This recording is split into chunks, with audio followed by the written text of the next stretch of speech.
ಶಿವರಾಜ್ಕುಮಾರ್ ಅವರದ್ದು ಒಂದು ಓಂ ಅಂತ ಒಂದು ಸಿನಿಮಾ ಬಂದಿತ್ತು. ನನಗೆ ಈ ಇಡೀ ಇದು ಆತ್ಮಕಥೆಯನ್ನು ಓದಿದಾಗ ಒಮ್ಮೆ ಓಂ ಪಿಕ್ಚರ್ನ ಶಿವರಾಜ್ಕುಮಾರ್ ನೆನಪಾಯಿತು. MG ಹೆಗ್ಡೆ ಅವರು ರೌಡಿ ಶೀಟರ್ ಆಗುವ ವಿವರವೂ ಕೂಡ ಇದೆ ಅದರಲ್ಲಿ.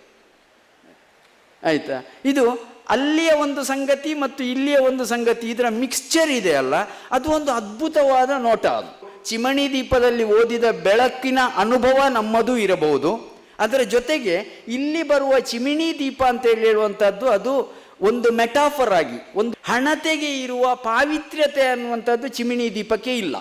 ಅದು ಇಲ್ಲದೇ ಇದ್ದಾಗಲೂ ಕೂಡ ಚಿಮಿಣಿ ದೀಪ ಹೆಚ್ಚು ಜನರಿಗೆ ತನ್ನನ್ನು ತಾನು ಅಪೀಲ್ ಮಾಡಿಕೊಳ್ತಾ ಹೋಗ್ತೇವೆ.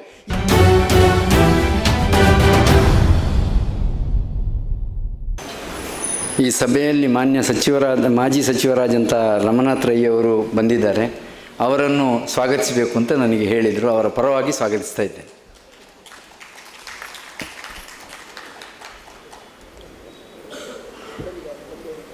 ಈ ಸಭೆಯ ಅಧ್ಯಕ್ಷರೇ, ವೇದಿಕೆಯ ಮೇಲಿರುವ ಗಣ್ಯರೇ, ವೇದಿಕೆಯ ಮುಂಭಾಗದಲ್ಲಿರುವಂಥ ಎಲ್ಲ ಗಣ್ಯರೇ, ಇದು ಆತ್ಮಕಥೆಯನ್ನು ನಾನು ಪರಿಚಯಿಸಬೇಕಾಗಿರುವಂಥದ್ದು MG ಹೆಗ್ಡೆ ಅವರದ್ದು ಅಲ್ಲಿ ಕಾಣ್ತದೆ. ಆತ್ಮಕಥೆಯ ಬಗ್ಗೆ ವಿಮರ್ಶೆ ಇಲ್ಲ. ಯಾಕೆ ವಿಮರ್ಶೆ ಇಲ್ಲ ಅಂತೇಳಿದರೆ, ಆತ್ಮಕಥೆ ಅನ್ನುವಂಥದ್ದು ಒಬ್ಬ ವ್ಯಕ್ತಿಯ ಜೀವನದ ಅನುಭವಗಳು. ಅನುಭವ ಇದು ಸರಿ ಉಂಟು, ಇದು ಸರಿ ಇಲ್ಲ, ಇದು ಹೀಗಿರಬೇಕಿತ್ತು, ಇದು ಹಾಗಿರಬೇಕಿತ್ತು ಅಂತ ಹೇಳಲಿಕ್ಕಾಗೋದಿಲ್ಲ. ಅನುಭವ ಅಷ್ಟೇ. ಅದನ್ನು ಹೀಗೆ ಇದ್ದರೆ ಸರಿ ಅಂತ ಹೇಳಲಿಕ್ಕಾಗೋದಿಲ್ಲ. ನಾನು ಏನು ಮಾಡ್ತೇನೆ ಅಂತ ಹೇಳಿದರೆ, ಈ ಹಿನ್ನೆಲೆಯಲ್ಲಿ ಒಬ್ಬ ಲೇಖಕನ ಜೀವನದ ಅನುಭವಗಳು ಮತ್ತೊಬ್ಬ ಲೇಖಕನ ಅನುಭವಗಳಿಗೆ ಮುಖಾಮುಖಿಯಾದಾಗ ನನ್ನಲ್ಲಿ ಉಂಟಾದಂಥ ಅನಿಸಿಕೆಗಳನ್ನು ಇಲ್ಲಿ ಹಂಚಿಕೊಳ್ಳಿಕ್ಕೆ ಪ್ರಯತ್ನ ಪಡ್ತೇನೆ. ಆ ಅನಿಸಿಕೆಯೇ ಈ ಪುಸ್ತಕದ ಪರಿಚಯ ಕೂಡ ಆಗಿರ್ತದೆ. ಸುಮಾರು 25 ವರ್ಷಗಳ ಹಿಂದೆ ನಾನು ಇಲ್ಲೇ ಪಕ್ಕದಲ್ಲಿ ಆಚೆ ಹೋದರೆ ಶಿಕ್ಷಣ ಮಹಾವಿದ್ಯಾಲಯ ಅಂತ ಇದೆ, ಕಾಲೇಜ್ ಆಫ್ ಟೀಚರ್ ಎಜುಕೇಷನ್ ಅಂತ. ಅಲ್ಲಿ ನಾನು B.Ed ಮಾಡ್ತಾ ಇದ್ದೆ. ಆ B.Ed ಮಾಡುವಾಗ ಇಲ್ಲಿ ಮಂಗಳೂರಲ್ಲೆಲ್ಲ ಇದು ಸಿನಿಮಾ ಥಿಯೇಟ್ರಲ್ಲೆಲ್ಲ, ಆವಾಗ ಸಿನಿಮಾ ಎಲ್ಲ ಭಾಳ ಜೋರು ಈಗಿನಾಗೆಲ್ಲ. ಆವಾಗ ಅಲ್ಲಿ ಒಂದು ಶಿವರಾಜ್ಕುಮಾರ್ ಅವರದ್ದು ಒಂದು ಓಂ ಅಂತ ಒಂದು ಸಿನಿಮಾ ಬಂದಿತ್ತು. ನನಗೆ ಈ ಇಡೀ ಇದು ಆತ್ಮಕಥೆಯನ್ನು ಓದಿದಾಗ ಒಮ್ಮೆ ಓಂ ಪಿಕ್ಚರ್ನ ಶಿವರಾಜ್ಕುಮಾರ್ ನೆನಪಾಯಿತು. ನೆನಪಾದದ್ದಷ್ಟೇ, ಇದಕ್ಕೂ ಸಂಬಂಧ ಇದೆ ಅಂತಲ್ಲ, ನೆನಪಾಯಿತು ಅಂತಷ್ಟೇ. ಅದಕ್ಕೆ ನಾನು ಹೇಳಿದ್ದು ನನ್ನ ಅನಿಸಿಕೆಗಳನ್ನು ಹಂಚಿಕೊಳ್ತೇನೆ ಅಂತ. ಮಹಾತ್ಮ ಗಾಂಧಿಯವರು ಒಂದು ಮಾತು ಹೇಳ್ತಾರೆ, ಒಬ್ಬ ವ್ಯಕ್ತಿ ವೈಯಕ್ತಿಕವಾಗಿ ಯಾರಿಗಾದರೂ ತಪ್ಪು ಮಾಡಿದರೆ ಅದಕ್ಕೆ ಸಾರ್ವಜನಿಕವಾಗಿ ಕ್ಷಮೆ ಕೇಳಬೇಕು ಅಂತ. ಕ್ಷಮಿಸುವುದು ಬಿಡುವುದು ಅವನಿಗೆ ಬಿಟ್ಟದ್ದು. ಆದರೆ ವೈಯಕ್ತಿಕವಾಗಿ ಮಾಡಿದ ತಪ್ಪಿಗೆ ಸಾರ್ವಜನಿಕವಾಗಿ ಕ್ಷಮೆ ಕೇಳಬೇಕಾದದ್ದು ನಮ್ಮನ್ನು ನಾವು ಪರಿಶುದ್ಧಗೊಳಿಸಿಕೊಳ್ಳಿಕ್ಕೆ ಇರುವಂಥ ಒಂದು ವಿಧಾನ ಅಂತೇಳಿ ಹೇಳುವ ನೆಲೆಯಲ್ಲಿ ಮಹಾತ್ಮ ಗಾಂಧಿಯವರು ಆ ವಿಚಾರವನ್ನು ಹೇಳುವಂಥದ್ದು. ಈ ಆತ್ಮಕಥೆಯಲ್ಲಿ ಇದರಲ್ಲಿ ಆ ಅಂಶ ಬರ್ತದೆ. ಇಲ್ಲೇನೆಂದರೆ MG ಹೆಗ್ಡೆಯವರು ಹಲವಾರು ಸಂಘಟನೆಗಳಿಗೆ ಸೇರಿಕೊಂಡವರು. ಒಂದು ಸಂಘಟನೆಯಲ್ಲಿ ಅತೃಪ್ತಿ ಉಂಟಾಗಿ ಮತ್ತೊಂದು ಸಂಘಟನೆಯ ಕಡೆಗೆ ಹೋದಾಗ ಸಾಮಾನ್ಯವಾಗಿ ಏನು ಕಾಣ್ತದೆ ಅಂತೇಳಿದರೆ, ತಾನು ಇದ್ದ ಸಂಘಟನೆ ಸರಿ ಇರಲಿಲ್ಲ ಮತ್ತು ತನ್ನಿಂದ ಆದ ಎಲ್ಲ ತಪ್ಪುಗಳಿಗೂ ಆ ಸಂಘಟನೆಯೇ ಕಾರಣ. ಈ ಒಂದು ಲಾಜಿಕ್ಕು ಸಾಮಾನ್ಯವಾಗಿ ಎಲ್ಲರೂ ಮುಂದೆ ಇಡುವಂಥ ಲಾಜಿಕ್. ಆ ಲಾಜಿಕ್ಕಿನ ಒಂದು ಸಣ್ಣ ಧ್ವನಿ ಈ ಕೃತಿಯಲ್ಲಿಯೂ ಕೂಡ ಇದೆ, ಇಲ್ಲ ಅಂತ ನಾನು ಹೇಳೋದಿಲ್ಲ. ಆದರೆ ಆ ಲಾಜಿಕ್ಕನ್ನು ಮೀರಿ MG ಹೆಗ್ಡೆಯವರು ಒಬ್ಬ ಲೇಖಕನೂ ಹೌದು, ಒಬ್ಬ ಲೇಖಕನ ಆತ್ಮಸಾಕ್ಷಿ ಪದೇ ಪದೇ ಅಲ್ಲಿ ಕಾಡ್ತಾ ಹೋಗುವಂಥದ್ದು ಈ ಪುಸ್ತಕದಲ್ಲಿ ಗೊತ್ತಾಗ್ತದೆ. ಅದು ಗೊತ್ತಾದದರ ಪರಿಣಾಮವಾಗಿ ಈ ಪುಸ್ತಕದ ಕೊನೆಯಲ್ಲಿ ಬಹಳ ಒಳ್ಳೆಯ ಒಂದು ಮಾತು ಬರ್ತದೆ. ಅದು ಹೇಗೆ ಅಂದರೆ ನೋಡಿ, ನಾನು ತಪ್ಪು ಮಾಡಿದ್ದೇನೆ, ತಿದ್ದಿಕೊಂಡಿದ್ದೇನೆ, ನಾನು ಅಪರಾಧಗಳನ್ನು ಮಾಡಿಲ್ಲ, ಹಾಗಾಗಿ ವಿಷಾದವೂ ಇಲ್ಲ. ಆದರೆ ಅಪರಾಧಗಳು ನಡೆಯುವಾಗ ಗೊತ್ತಿದ್ದು ಅದರ ನಡುವೆ ಇದ್ದೆ, ಅದಕ್ಕೆ ಸಮಾಜದ ಕ್ಷಮೆಯನ್ನು ಕೇಳಬೇಕು, ಕೇಳುತ್ತೇನೆ ಅಂತ ಹೇಳಿದ್ದಾರೆ. ಈ ಅಂಶ ಯಾಕೆ ಮುಖ್ಯ ಆಗ್ತದೆ ಅಂತೇಳಿದರೆ, ಒಂದು ಆತ್ಮಕಥೆ ಅಂತೇಳಿದರೆ, ಇತ್ತೀಚಿನ ದಿನಗಳ ಆತ್ಮಕಥೆಯನ್ನು ನಾವು ನೋಡ್ತಾ ಹೋದ ಹಾಗೆ ಆತ್ಮಕಥೆಗಳೆಲ್ಲವೂ ಕೂಡ ನನ್ನದೆಲ್ಲವೂ ಸರಿ, ನನಗೆ ಅನ್ಯಾಯ ಮಾಡಿದ, ಅನ್ಯಾಯ ಮಾಡಿದ, ಅನ್ಯಾಯ ಮಾಡಿದ, ಅನ್ಯಾಯ ಮಾಡಿದ ಅಂತ ಅನೇಕರಿಗೆ ಬೈಲಿಕ್ಕಾಗಿ ಬರೆಯುವಂಥ ಒಂದು ಪುಸ್ತಕವಾಗಿ ಇತ್ತೀಚಿನ ದಿನಗಳಲ್ಲಿ ಹೆಚ್ಚು ಹೆಚ್ಚು ಕಾಣ್ತಾ ಇದೆ. ಅದರ ಬದಲು ಬೈಗುಳ ಪುಸ್ತಕ ಅಂತಲೇ ಪ್ರಕಟ ಮಾಡ್ಬೋದು. ಅದನ್ನು ಆತ್ಮಕಥೆ ಅಂತೇಳಿ ಹೇಳೋ ಬದಲು ಬೈಗುಳ ಕಥೆ ಅಂತಲೇ ಹೇಳ್ಬೋದು. ಇದು ಅದಲ್ಲ. ಆತ್ಮಕಥೆ ಅಂತ ಹೇಳಿದರೆ ತನ್ನ ಜೀವಮಾನದ ಉದ್ದಕ್ಕೂ ನಡೆದಂಥದ್ದು, ತನ್ನನ್ನು ತಾನು ಅವಲೋಕನ ಮಾಡಿಕೊಳ್ಳುವ ಒಂದು ಕೃತಿ. ನಾನು ಸರಿಯಾಗಿದ್ದೇನೆಯೇ, 50 ವರ್ಷಗಳ ಹಿಂದೆ ನಾನು ಸರಿ ಇದ್ದೇನೆಯೇ ಎಂದು ತನ್ನನ್ನು ತಾನು ಪ್ರಶ್ನೆ ಮಾಡಿಕೊಂಡು, ಆಗ ತನ್ನನ್ನು ತನ್ನ ಹೊರಗೆ ಇರುವ ಒಬ್ಬ ಲೇಖಕನಾಗಿ ನೋಡಬೇಕು ಅಂತೇಳಿ. ಈಗ ಮಹಾಭಾರತವನ್ನು ಬರೆದ ವ್ಯಾಸರು ಮಹಾಭಾರತದ ಒಳಗಿನ ಒಂದು ಪಾತ್ರವೂ ಹೌದು, ಆದರೆ ಅದರಿಂದ ಹೊರಗೆ ನಿಂತು ಅವರು ಆ ಕಥೆಯನ್ನು ನೋಡಿದವರು ಹೌದು. ಆ ಒಂದು ದೃಷ್ಟಿಕೋನ ಆತ್ಮಕಥೆಗೆ ಬೇಕಾಗ್ತದೆ.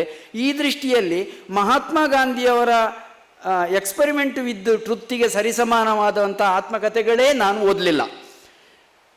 ಯಾವ ಆತ್ಮಕಥೆಯು ಆ ಮಟ್ಟಕ್ಕೆ ತನ್ನನ್ನು ತಾನು ಪ್ರಶ್ನೆ ಮಾಡಿಕೊಳ್ಳುವ, ತನ್ನ ತಪ್ಪುಗಳನ್ನು ಮುಕ್ತವಾಗಿ ಹೇಳಿಕೊಳ್ಳುವ ಶಕ್ತಿಯನ್ನು ಹೊಂದಿರುವುದಿಲ್ಲ. ಆದರೆ ಇಲ್ಲಿ ತನ್ನನ್ನು ತಾನು ಒಪ್ಪಿಸಿಕೊಳ್ಳುವ ಒಂದು ಮನಸ್ಥಿತಿ ಕೆಲಸ ಮಾಡ್ತದೆ. ಮತ್ತು ಈ MG ಹೆಗ್ಗಡೆ ಅವರು ಕೊಡುವ ಎಲ್ಲ ವಿವರಗಳ ಆಚೆಗೆ ಅದರ ಹಿಂದೆ ಕೆಲಸ ಮಾಡುವಂಥ ಒಬ್ಬ ಲೇಖಕನ ಮನಸ್ಥಿತಿ ತನ್ನನ್ನು ತಾನು ನಿವೇದಿಸಿಕೊಳ್ಳುವುದು, ತನ್ನ ತಪ್ಪುಗಳನ್ನು ಹೌದು ಅಂತ ಒಪ್ಪಿಕೊಳ್ಳುವುದು, ಅದರಲ್ಲಿರುವಂಥ ಈ ಒಂದು ತನ್ನನ್ನು ತಾನು ತೆರೆದಿಟ್ಟುಕೊಳ್ಳುವ ಮುಕ್ತತೆ ಇದೆಯಲ್ಲ, ಆ ಮುಕ್ತತೆಯ ಕಾರಣದಿಂದಾಗಿ ಈ ಆತ್ಮಕಥನ ಬಹಳ ಮುಖ್ಯ ಆಗ್ತದೆ ಅಂತ ಹೇಳುವಂಥದ್ದು ಹೇಳಬೇಕು.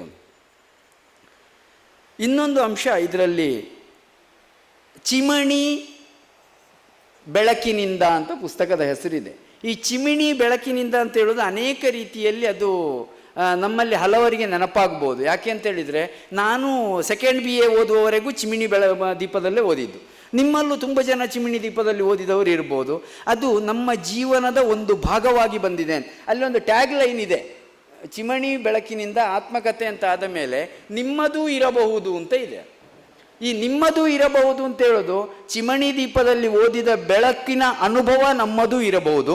ಅದರ ಜೊತೆಗೆ ಇಲ್ಲಿ ಬರುವ ಚಿಮಣಿ ದೀಪ ಅಂತ ಹೇಳುವಂಥದ್ದು ಅದು ಒಂದು ಮೆಟಾಫರ್ ಆಗಿ, ಒಂದು ರೂಪಕವಾಗಿ ಈ ಪುಸ್ತಕದ ಉದ್ದಕ್ಕೂ ಕೂಡ ಅದು ಬೆಳೀತಾ ಹೋಗ್ತದೆ ಅಂತ, ಅದನ್ನು ನಿಮ್ಮ ಮುಂದೆ ಇಡುವಂಥದ್ದೇ ಈ ಪುಸ್ತಕದ ಪರಿಚಯ. ನೋಡಿ, ಸಾಮಾನ್ಯವಾಗಿ ನಾವು ಹಣತೆಯನ್ನು ಬಹಳ ಜ್ಞಾನಕ್ಕೆ ಹೋಲಿಸ್ತೇವೆ. ನಾವು ಹಣತೆಯನ್ನು ಜ್ಞಾನಕ್ಕೆ ಹೋಲಿಸುವುದಕ್ಕೂ ಒಂದು ಮೆಟಾಫರ್ ಇದೆ. ಏನಂದರೆ, ಅದು ವಯಸ್ಸು ಇಳಿತಾ ಹೋಗ್ತದೆ, ಮಳೆ ಮೇಲೆಯಿಂದ ಕೆಳಗೆ ಬೀಳ್ತದೆ, ನೀರು ಕೆಳಗೆ ಹರಿತಾ ಹೋಗ್ತದೆ. ಆದರೆ ಹಣತೆಯಲ್ಲಿ ಬೆಳಗುವ ಜ್ಯೋತಿ ಮಾತ್ರ ಮೇಲ್ಮುಖವಾಗಿ ಹೋಗ್ತದೆ. ಆದ್ದರಿಂದ ಜ್ಞಾನವನ್ನು ಜ್ಯೋತಿಗೆ ಹೋಲಿಸ್ತೇವೆ. ಆ ದೃಷ್ಟಿಯಿಂದ ಹಣತೆಗೆ ಮಹತ್ವ ಇದೆ ಅನ್ನುವಂಥ ಒಂದು ತಾತ್ವಿಕತೆ ಇದೆ. ಆದರೆ ಹಣತೆಗೆ ಇರುವಂಥ ಒಂದು ಪಾವಿತ್ರ್ಯದ ಒಂದು ಸನ್ನಿವೇಶ ಬೇರೆ, ಚಿಮಿಣಿ ದೀಪಕ್ಕೆ ಇರುವಂಥ ಒಂದು ಮೆಟಾಫರು ಬೇರೆ. ಚಿಮಿಣಿ ದೀಪವು ಕೂಡ ಹಣತೆಯ ಹಾಗೆಯೇ ಬೆಳಕನ್ನು ಕೊಡ್ತದೆ. ಆದರೆ ಹಣತೆಗೆ ಇರುವ ಪಾವಿತ್ರ್ಯತೆ ಅನ್ನುವಂಥದ್ದು ಚಿಮಿಣಿ ದೀಪಕ್ಕೆ ಇಲ್ಲ. ಅದಿಲ್ಲದೇ ಇದ್ದಾಗಲೂ ಕೂಡ ಚಿಮಿಣಿ ದೀಪ ಹೆಚ್ಚು ಜನರಿಗೆ ತನ್ನನ್ನು ತಾನು ಅಪೀಲ್ ಮಾಡಿಕೊಳ್ತಾ ಹೋಗ್ತೇವೆ. ಎಲ್ಲರೂ ಕೂಡ ಏನು ಹಣತೆಯನ್ನಿಟ್ಟುಕೊಂಡು ಓದಿದವರಿಲ್ಲ, ಆದರೆ ಚಿಮಿಣಿ ದೀಪವನ್ನು ಇಟ್ಟುಕೊಂಡು ಓದಿದವರಿದ್ದಾರೆ. ಚಿಮಿಣಿ ದೀಪ ಹೆಚ್ಚು ವ್ಯಾಪಕವಾಗಿ ಚಲಾವಣೆಗೆ ಬರ್ತದೆ, ವ್ಯಾಪಕವಾಗಿ ಅದು ಜನರ ಒಡನಾಡಿಯಾಗಿ ನಿಂತಿದೆ ಅಂತ ಹೇಳುವಂಥದ್ದು. ಈ ದೃಷ್ಟಿಯಿಂದ ಇದು ಒಂದು ಮೆಟಾಫರ್. ಅಲ್ಲಿ ಕಾಣಿಸಿಕೊಳ್ಳುವ ಇನ್ನೊಂದು ಅಂಶಗಳನ್ನು ನೋಡಬೇಕಿಂದು ತುಂಬ ವೈರುಧ್ಯಗಳ ಸಂಗತಿಗಳು ಈ ಪುಸ್ತಕದಲ್ಲಿ ಬರ್ತದೆ. ವೈರುಧ್ಯಗಳ ಸಂಗತಿ ಹೇಗೆ ಅಂದರೆ, ಇಲ್ಲಿ ಗಾಢವಾದ ಪ್ರೀತಿಯ ಮನಸ್ಥಿತಿ ಇತ್ಯಾದಿಗಳೆಲ್ಲ ಇವೆ. ಮನುಷ್ಯನನ್ನು ಒಂದು ಗಾಢವಾದ ಪ್ರೀತಿಯಿಂದ ನೋಡುವ ಒಂದು ದೃಷ್ಟಿಕೋನ ಇದೆ. ಅದರ ಜೊತೆಗೆ ಈ ಪುಸ್ತಕದಲ್ಲಿ ಪೆಟ್ಟುಗೊಟ್ಟುಗಳು ಕೂಡ ಇದೆ, ಫೈಟಿಂಗು ಕೂಡ. ನಾನು ಅದಕ್ಕೆ ಹೇಳಿದ್ದು ಓಂ ಪಿಕ್ಚರ್ನ ಕೆಲವು ನೆನಪು ಆಯ್ತು ನನಗೆ ಅಂತ ಹೇಳುವಂಥದ್ದು. ಅಂಥ ಸಂಗತಿಗಳು ಕೂಡ ಇವೆ. ಇನ್ನೊಂದು ಏನು ಅಂತೇಳಿದರೆ, MG ಹೆಗ್ಗಡೆ ಅವರು ಉಡುಪಿಯ ಕೃಷ್ಣ ಮಠದಲ್ಲಿ ಮುಖ್ಯ ಪ್ರಾಣನ ಗುಡಿಯ ಮುಂದೆ ಅಲ್ಲಿ ತೀರ್ಥವನ್ನು ಕೊಡುವ ವ್ಯಕ್ತಿಯಾಗಿ ಅವರು ಸಾರ್ವಜನಿಕ ಜೀವನಕ್ಕೆ ಬಂದದ್ದು. ಆ ಚಿತ್ರಣವೂ ಕೂಡ ಅಲ್ಲಿದೆ, ಈ ಪುಸ್ತಕದಲ್ಲೇ ಇದೆ. ಅದು ಬೆಳೀತಾ ಬೆಳೀತಾ ಹೋಗಿ ಮತ್ತೆ ಅದು ಮಠದ ಒಂದು ಸನ್ನಿವೇಶವನ್ನು ದಾಟಿ ಮತ್ತೊಂದು ಸನ್ನಿವೇಶದ ಕಡೆಗೆ ಹೋಗಿ MG ಹೆಗ್ಗಡೆ ಅವರು ರೌಡಿ ಶೀಟರ್ ಆಗುವ ವಿವರವೂ ಕೂಡ ಇದೆ ಅದರಲ್ಲಿ. ಆಯಿತಾ? ಇದು ಅಲ್ಲಿಯ ಒಂದು ಸಂಗತಿ ಮತ್ತು ಇಲ್ಲಿಯ ಒಂದು ಸಂಗತಿ, ಇದರ ಮಿಕ್ಸ್ಚರ್ ಇದೆಯಲ್ಲ, ಅದು ಒಂದು ಅದ್ಭುತವಾದ ನೋಟ. ಅದು ಆ ಒಂದು ವಿಕಾಸ ಇದೆಯಲ್ಲ, ಅದ್ಭುತವಾದ ನೋಟ. ಯಾಕೆ ಇದನ್ನು ನಾನು ಹೇಳಿದೆ ಅಂದರೆ, ಈ ಚಿಮಿಣಿ ದೀಪ ಅಂತ ಹೇಳುವಂಥದ್ದು ಇದೆಲ್ಲವನ್ನು ಒಳಗೊಳ್ಳಲಿಕ್ಕೆ ಸಾಧ್ಯವಾಗುವುದು. ಹಣತೆ ಅನ್ನೋದಕ್ಕೆ ಇದು ಎಲ್ಲವನ್ನು ಒಳಗೊಳ್ಳಲಿಕ್ಕೆ ಸಾಧ್ಯ ಆಗೋದಿಲ್ಲ. ಯಾವಾಗ ಬರಿಬೋದಾಗಿತ್ತು ಅದನ್ನು ಅಂತ ಹೇಳಿದರೆ, ಅವರು ಬಹಳ ಕಡು ಕಷ್ಟದಿಂದ ಬಂದು ತುಂಬ ಕಷ್ಟಪಟ್ಟು ಜ್ಞಾನಾರ್ಜನೆಯನ್ನು ಮಾಡಿ, ಆ ಕಷ್ಟವೇ ಅದು, ಕಷ್ಟದಿಂದ ಬಹಳ ದೊಡ್ಡ ಸಾಧನೆಯನ್ನು ಮಾಡಿ ಬಹಳ ಲೋಕೋತ್ತರವಾದ ಒಂದು ಸ್ಥಾನವನ್ನು ಪಡೆದಾಗ ಅಲ್ಲಿಗೆ ಆ ಹಣತೆ ಅನ್ನುವ ಮೆಟಾಫರ್ ಹೊಂದಾಣಿಕೆ ಆಗ್ತದೆ. ಈ ಎಂ ಜಿ ಹೆಗ್ಡೆ ಅವರ ಜೀವನದ ಎಲ್ಲ ವಿವರಗಳನ್ನು ನೀವು ತಕೊಂಡು ನೋಡಿದರೆ ಹಣತೆಗೆ ಆ ವಿವರವನ್ನು ಹಿಡಿದಿಡ್ಲಿಕ್ಕಾಗೋದಿಲ್ಲ, ಆದರೆ ಚಿಮಿಣಿ ದೀಪಕ್ಕೆ ಅದನ್ನು ಪರ್ಫೆಕ್ಟಾಗಿ ಹಿಡಿದಿಡ್ಲಿಕ್ಕೆ ಸಾಧ್ಯ ಆಗ್ತದೆ. ಈ ದೃಷ್ಟಿಯಲ್ಲಿ ಅದೊಂದು ಮೆಟಾಫರ್ ಆಗಿ ಬಹಳ ಮುಖ್ಯ ಆಗ್ತದೆ. ಇಲ್ಲಿ ಎಂ ಜಿ ಹೆಗ್ಡೆಯವರ ಇದು ಬದುಕಿನ ವಿವರಗಳು ಮಾತ್ರ ಚಿಮಿಣಿ ದೀಪದ ಮೆಟಾಫರಲ್ಲಿ ನಿಲ್ಲುವಂಥದ್ದಲ್ಲ, ಜೊತೆಗೆ ಇಲ್ಲಿ ಕಾಣುವಂಥ ಅನೇಕ ಪಾತ್ರಗಳಲ್ಲಿಯೂ ಕೂಡ ಆ ಹುಡುಕಾಟ ಇದೆ. ಒಂದು ಎಂ ಜಿ ಹೆಗ್ಡೆ ಅವರಿಗೆ ಮದುವೆ ಆಗುವುದಕ್ಕೆ ಮೊದಲು ಅವರೊಬ್ಬ ಹುಡುಗಿಯನ್ನು ನೋಡ್ಲಿಕ್ಕೆ ಹೋಗ್ತಾರೆ. ಆ ಹುಡುಗಿಯನ್ನು ನೋಡ್ಲಿಕ್ಕೆ ಹೋಗಿ ಆಗಿ ಅವರು ಹುಡುಗಿ ಸ್ವಲ್ಪ ದಪ್ಪ, ಅವರಿಗೆ ಬೇಡ ಅಂತ ಅನಿಸ್ತದೆ. ಹಾಗೆ ಬೇಡ ಅಂತ ಅನಿಸಿ ಆಮೇಲೆ ಅವರು ಮದುವೆಯಾಗಿ ಬಂದರು, ಅವರ ಹೆಂಡತಿ ಪಕ್ಕದಲ್ಲೇ ಇದ್ದಾರೆ. ಮದುವೆ ಎಲ್ಲ ಆಯಿತು. ಮದುವೆ ಎಲ್ಲ ಆದ ಮೇಲೆ ಇವರು ಹುಡುಗಿಯನ್ನು ನೋಡಲಿಕ್ಕೆ ಹೋದಾಗಿನ ಹುಡುಗಿ ಇವರಿಗೊಂದು ಲೆಟ್ರ್ ಬರೀತಾಳೆ. ಆ ಲೆಟ್ರ್ ಬರೆಯುವ ಸನ್ನಿವೇಶವನ್ನು ಅವರು ಹೇಳುವಂಥದ್ದು ಹೀಗೆ ಇದೆ.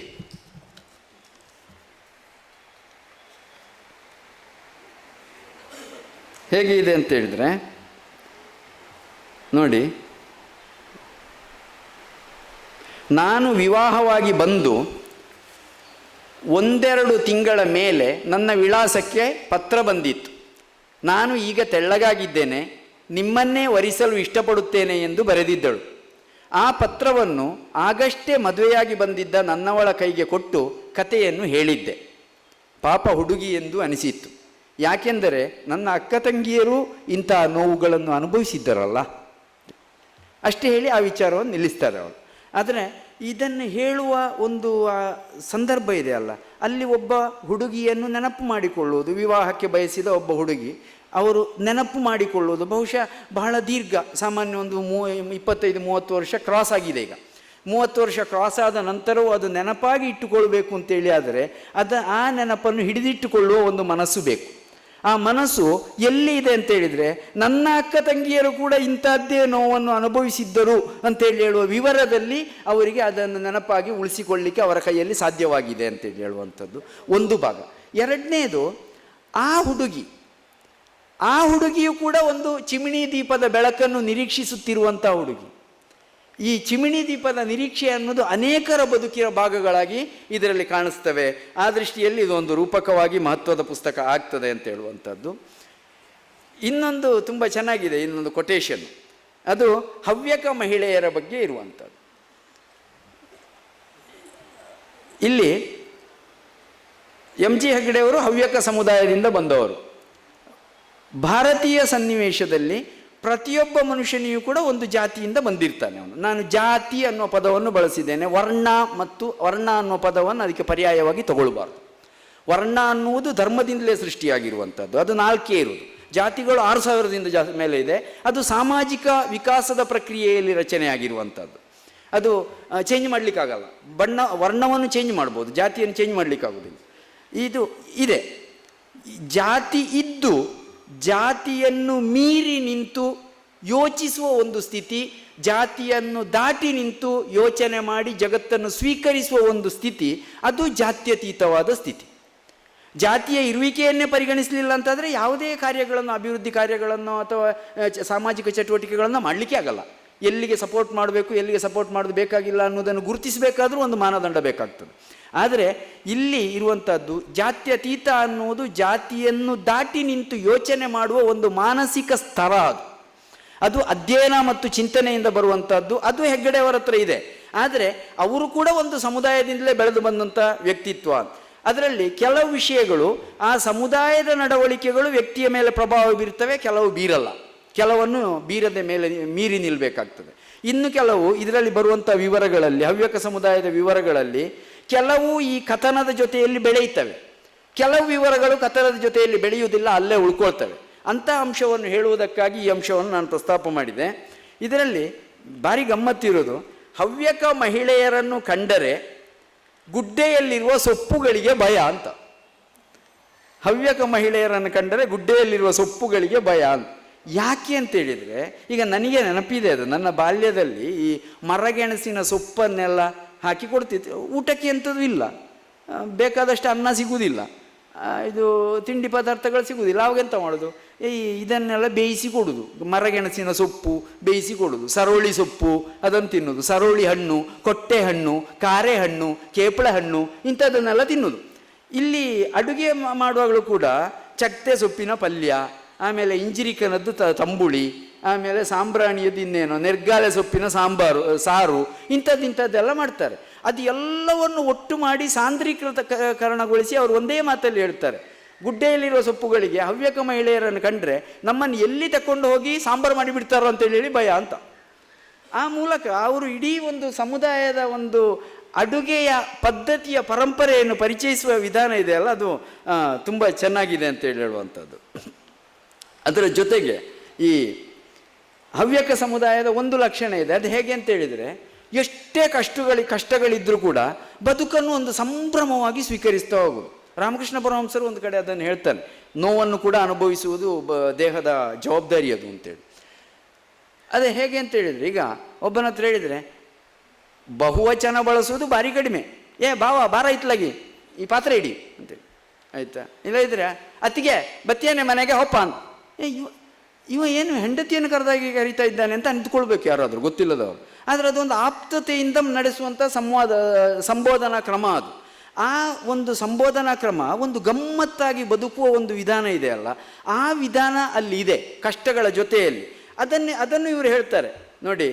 ಈ ಹವ್ಯಕ ಸಮುದಾಯ ಮೂಲತಃ ಒಕ್ಕಲುತನ ವೃತ್ತಿಯಾಗಿರುವಂಥ ಸಮುದಾಯ. ಅಲ್ಲಿ ಕಷ್ಟಗಳ ನಡುವೆ ಸಮೃದ್ಧವಾದ ಬದುಕು ಇದ್ದದ್ದನ್ನು ಅವರು ಇಲ್ಲಿ ಕಾಣಿಸಿಕೊಟ್ಟಿದ್ದಾರೆ ಅಂತ ಹೇಳುವಂಥದ್ದು. ಈ ಒಂದು ಸಮಾರಂಭ ನಡೆದರೆ ಅದರ ಹಿಂದಿನ ದಿವಸ ಇಸ್ಪೀಟಾಟವನ್ನು ಆಡುವುದು, ಆಮೇಲೆ ಅಲ್ಲಿ ಗೌಜಿ ಗದ್ದಲ, 4-6 ಜನರಿಗೆ ಹಪ್ಪಳ ಬರುವುದು, ಚಾ ಬರುವುದು, ಹೆಂಗಸರಿಗೆ ಚಾ ಮಾಡಲಿಕ್ಕೆ ಕಿರಿಕಿರಿ ಆಗುವುದು, ಎಂತೆಂಥದೋ ಎಲ್ಲ ಸನ್ನಿವೇಶಗಳು ಬರ್ತವೆ. ಅಂಥ ಸನ್ನಿವೇಶಗಳನ್ನು ಅವರು ಇಲ್ಲಿ ಕೊಡ್ತಾರೆ. ಅದರ ಜೊತೆಗೆ ಅವರ ಸಹೋದರಿ ಒಬ್ಬಾಕೆ ಪಕ್ಕದ ಮನೆಯ ಗೌಡ್ರ ಮನೆಯಿಂದ ಅಕ್ಕಿಯನ್ನು ಸಾಲ ತರ್ತಾ ಇದ್ರು.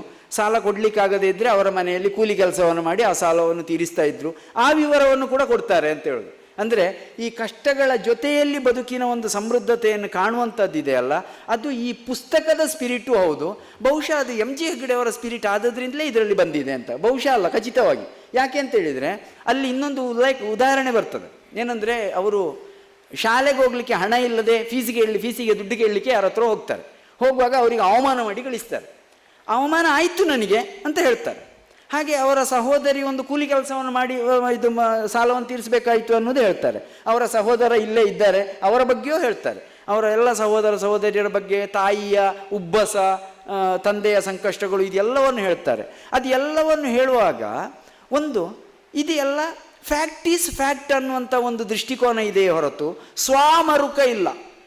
ನನಗೆ ಹೀಗೆ ಆಗಬಾರ್ದಾಗಿತ್ತಪ್ಪ, ನನ್ನಂಥವನಿಗೂ ಹೀಗೆ ಆಗುವುದೋ, ಈ ಮನಸ್ಥಿತಿ ಇಲ್ಲ. ನನ್ನ ಜೀವನದಲ್ಲಿ ಇಂಥದ್ದು ನಡೆದಿದೆ ಅಂಥದ್ದು ನಡೆದಿದೆ.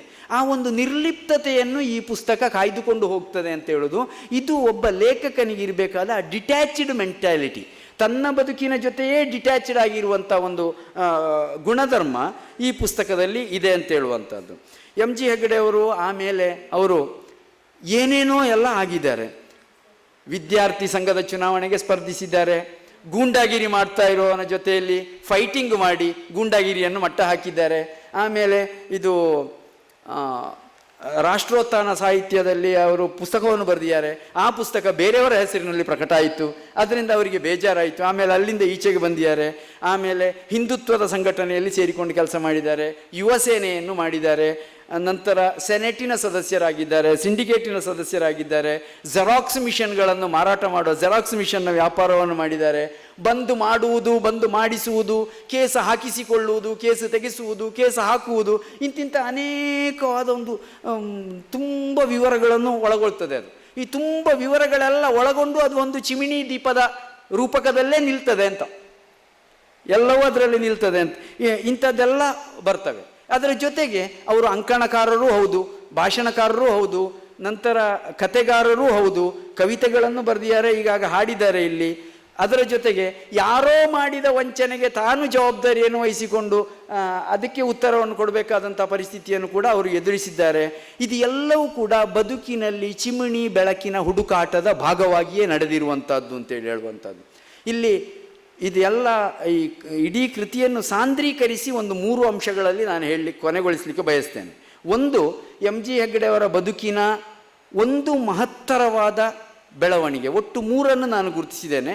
ಒಂದು ಯಾವುದು ಅಂದರೆ ಉಡುಪಿಯ ಕೃಷ್ಣ ಮಠ. ಉಡುಪಿಯ ಕೃಷ್ಣ ಮಠದಲ್ಲಿ ಅವರು ಸಾಮಾಜಿಕ ಜೀವನಕ್ಕೆ ಇಳಿದ್ರು. ಆ ಸಾಮಾಜಿಕ ಜೀವನಕ್ಕೆ ಇಳಿದದ್ದು ಮುಖ್ಯ ಪ್ರಾಣನ ಸನ್ನಿಧಿಯಲ್ಲಿ ಮುಖ್ಯ ಪ್ರಾಣನ ಪ್ರಸಾದವನ್ನು ವಿತರಣೆ ಮಾಡುವಂಥ, ತೀರ್ಥವನ್ನು ಕೊಡುವಂಥ ವ್ಯಕ್ತಿಯಾಗಿ ಅವರು ಸಾಮಾಜಿಕ ರಂಗಕ್ಕೆ ಇಳಿದದ್ದು.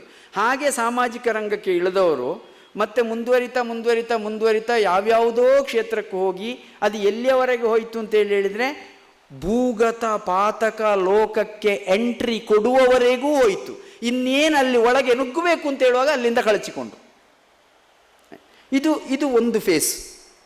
ಇದು ಉಡುಪಿ ಕೃಷ್ಣ ಮಠದ ಅಲ್ಲಿಂದ ಬೆಳೆದಂಥದ್ದು, ಅಲ್ಲಿಂದ ಇಲ್ಲಿಯವರೆಗೆ ಆ ಹಂತಕ್ಕೆ ಹೋಗುವ ತಲುಪಿದ್ರು ಈಚೆ ಕಳಚಿಕೊಂಡು ಆಯಿತು. 2ನೇ ಹಂತ ಯಾವುದು ಅಂತ ಹೇಳಿದರೆ ಅವರ ವಿದ್ಯಾಗುರುಗಳಾದ ಸದಾಶಿವರಾವ್ ಅಂತೇಳಿ ಹೇಳುವವರು. ಇವರು ಸದಾಶಿವರಾವ್ ಅಂತೇಳಿ ಹೇಳುವಂಥವರು ಒಂದು ದಿವಸ ಅವರ ಮನೆಗೆ ಬರ್ತಾರೆ. ಅವರ ಪರಿಚಯ ಮೊದಲೇ ಇರ್ತಾರೆ. ನನ್ನ ವಿದ್ಯಾರ್ಥಿ ಏನೋ ಭಾರಿ ದೊಡ್ಡ ಪೊಸಿಷನ್ನಲ್ಲಿ ಇರಬೇಕು ಅಂತೆಲ್ಲ ಅವ್ರು ಅಂದ್ಕೊಂಡಿರ್ತಾರೆ, ಆಯಿತಾ. ಇವರು ಇಲ್ಲಿ ಇಂಥದ್ದೆಲ್ಲ ಮಾಡಿಕೊಂಡಿದ್ದಾರೆ ಅನ್ನೋದು ಅವರ ಕಲ್ಪನೆಯಲ್ಲಿ ಇರುವುದಿಲ್ಲ. ಒಂದು ದಿವಸ ಅವರು ಮನೆಗೆ ಬರ್ತಾರೆ. ಮನೆಗೆ ಬರುವಾಗ ಅವರ ಹೆಂಡತಿ ಹೊಲಿಗೆ ಮಿಷನ್ನಲ್ಲಿ ಏನೋ ಹೊಲಿಗೆ ಮಾಡ್ತಾ ಇರ್ತಾರೆ. ಇವರಿಗೆ ಉದ್ಯೋಗ ಇಲ್ಲ ಅಂತ ಹೇಳುವುದಂಥದ್ದು ಕೂಡ ಆವಾಗ ಅವರ ಗುರುಗಳಿಗೆ ಗೊತ್ತಾಗ್ತದೆ. ಗೊತ್ತಾಗಿ ಅವರಿಗೊಂದು ಸಿಟ್ಟು ಬಂದು ಬೈತಾರೆ.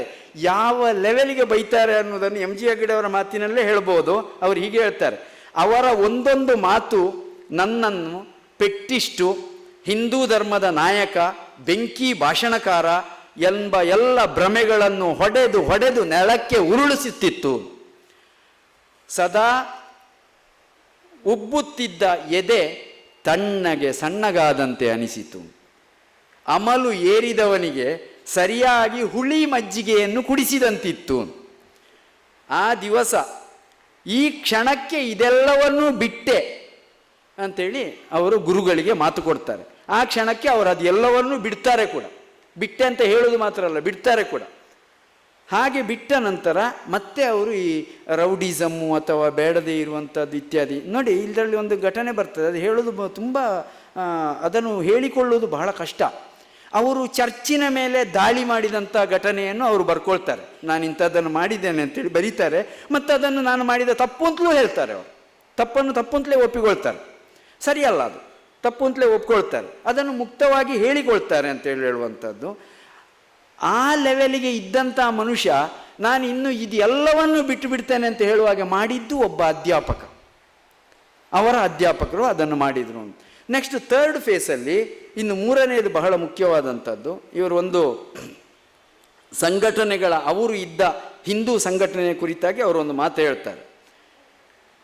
ಬಲರಾಜ್ ಮುದೋಕ್ ಅವರನ್ನು ಅವರು ಭೇಟಿಯಾಗುವುದಕ್ಕೆ ಮೊದಲು ಹಿಂದುತ್ವದ ಸಿದ್ಧಾಂತಕ್ಕೆ ವಿರೋಧವಿಲ್ಲ, ನಾಯಕತ್ವಕ್ಕೆ ಮಾತ್ರ ನನ್ನ ವಿರೋಧ ಎನ್ನುವ ನನ್ನ ನಿಲುವು ಬಲರಾಜ್ ಮುದೋಕ್ ಅವರನ್ನು ಭೇಟಿಯಾದ ಮೇಲೆ ಬದಲಾಯಿತು ಅಂತ ಹೇಳ್ತಾರೆ ಅವರು. ಬದಲಾದದ್ದು ಏನು ಅಂತ ಹೇಳಿದ್ರೆ, ಸೈದ್ಧಾಂತಿಕವಾಗಿಯೇ ನನಗೆ ಭಿನ್ನಾಭಿಪ್ರಾಯ ಇದೆ ಅನ್ನುವ ಅಭಿಪ್ರಾಯವನ್ನು ಅವರು ಮುಂದಿಡ್ತಾರೆ. ಆದರೆ ಈ ಸೈದ್ಧಾಂತಿಕ ಭಿನ್ನಾಭಿಪ್ರಾಯ ಅದು ಹೇಗಿರ್ತದೆ ಅಂದರೆ, ಕೃತಿಯ ಪ್ರಾರಂಭದಲ್ಲಿ ಅವರು ಒಂದು ಮಾತು ಹೇಳಿದ್ದಾರೆ. ಈಶಾವಾಸ್ಯ ಉಪನಿಷತ್ನಲ್ಲಿ ಒಂದು ಉಲ್ಲೇಖ ಬರ್ತದೆ. ಯಸ್ತು ಸರ್ವಾಣಿ ಭೂತಾನಿ ಆತ್ಮನ್ಯೇವಾನು ಪಶ್ಯತಿ ಸರ್ವಭೂತೇಶು ಚ ಆತ್ಮಾನಂ ತಥೋನ ವಿಜುಗುಪ್ಸತೇನ್. ಸೃಷ್ಟಿಯಲ್ಲಿರುವ ಎಲ್ಲ ಜೀವಿಗಳಲ್ಲಿಯೂ ನಿನ್ನ ಆತ್ಮವನ್ನೇ ಕಾಣಬೇಕು ಅಂತ ಅದರ ತಾತ್ಪರ್ಯ. ಅದು ಆ ಮಾತನ್ನು ಅವರು ಕೊನೆಯವರೆಗೂ ಅದನ್ನು ಮುಂದುವರಿಸ್ತಾರೆ. ಸೈದ್ಧಾಂತಿಕ ಭಿನ್ನಾಭಿಪ್ರಾಯ ಅದು ಆಯ್ತು, ಅದು ಸಂಘಟನೆಯ ವಿಷಯ. ಆದರೆ ಕೊನೆಗೂ ಅವರು ಬಂದು ನಿಲ್ಲುವುದು ಅಲ್ಲಿಗೆ ಅಂತ, ಪ್ರಾರಂಭಿಸುವುದೋ ಅಲ್ಲಿಂದಲೇ. ಯಸ್ತು ಸರ್ವಾಣಿ ಭೂತಾನಿ ಆತ್ಮನ್ಯೇವಾನು ಪಶ್ಯತಿ ಅನ್ನುವಲ್ಲಿಂದ ಪ್ರಾರಂಭ ಮಾಡ್ತಾರೆ. ಕೊನೆಗೂ ಅಲ್ಲಿಗೆ ಅವರ ಜೀವನವನ್ನು ತನ್ನನ್ನು ತಾನು ತಂದು ನಿಲ್ಲಿಸಿಕೊಳ್ತಾರೆ. ಈ ಕೃತಿ ಇಲ್ಲಿ ತುಂಬ ಜನ ಯುವಕರು ಸೇರಿದ್ದೀರಿ. ಯುವಕ ಯುವತಿಯರು ಮತ್ತು ಕಾಲೇಜಿನ ಹುಡುಗರು ಓದಬೇಕಾದದ್ದು. ಯಾಕೆ ಅಂದರೆ, ನಾವು ನಮ್ಮ ಜೀವನದ ಯಾವ ಹಂತದಲ್ಲಿ ತಪ್ಪುಗಳನ್ನು ಮಾಡ್ತೇವೆ, ಆ ಮಾಡುವಾಗ ಅದು ತಪ್ಪು ಅಂತ ಅನಿಸುವುದಿಲ್ಲ. ಮಾಡಿ ಮುಗಿಸಿ ಎಷ್ಟೋ ವರ್ಷಗಳ ನಂತರ ತಪ್ಪು ಅಂತ ಅನಿಸುವುದು. ಅಲ್ಲಿ ಏನೋ ಅವರಿಗೊಬ್ಬ ಮಾರ್ಗದರ್ಶಕರು ಸಿಕ್ಕಿದ್ರು ಅಥವಾ ಗುರುಗಳು ಸಿಕ್ಕಿದ್ರು ಇತ್ಯಾದಿ ಆಯಿತು. ಎಲ್ಲರಿಗೂ ಅಂಥ ಗುರುಗಳು ಸಿಗ್ತಾರೆಯೇ? ಸಿಕ್ಕಿದ್ರೂ ಅಂಥ ಸನ್ನಿವೇಶ ಸೃಷ್ಟಿಯಾಗ್ತದೆಯೇ? ಸೃಷ್ಟಿ ಆದರೂ ಎಲ್ಲ ವಿದ್ಯಾರ್ಥಿಗಳಿಗೂ ಕೇಳುವ ಮನಸ್ಥಿತಿ ಇರ್ತದೆಯೇ? ಬರೀ ಹೇಳಿದರೆ ಸಾಕಾಗೋದಿಲ್ಲ, ಕೇಳಲಿಕ್ಕೂ ತಯಾರಿರಬೇಕು. ಕೇಳಲಿಕ್ಕೆ ತಯಾರಿಲ್ಲದವನಿಗೆ ಹೇಳಿ ಏನು ಪ್ರಯೋಜನ?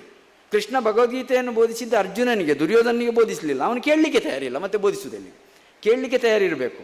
ಅಂದರೆ ಅದನ್ನೆಲ್ಲ ನಮ್ಮನ್ನು ನಾವು ಅವಲೋಕನ ಮಾಡಿಕೊಳ್ಳಿಕ್ಕೆ, ವಿಶೇಷವಾಗಿ ಯುವಕ ಯುವತಿಯರಿಗೆ ಈ ಪುಸ್ತಕ ಹೆಚ್ಚಿನ ಉಪಯೋಗವನ್ನು ಈ ದೃಷ್ಟಿಯಲ್ಲಿ ಮಾಡ್ತದೆ ಅಂತ ಹೇಳುವಂಥದ್ದು.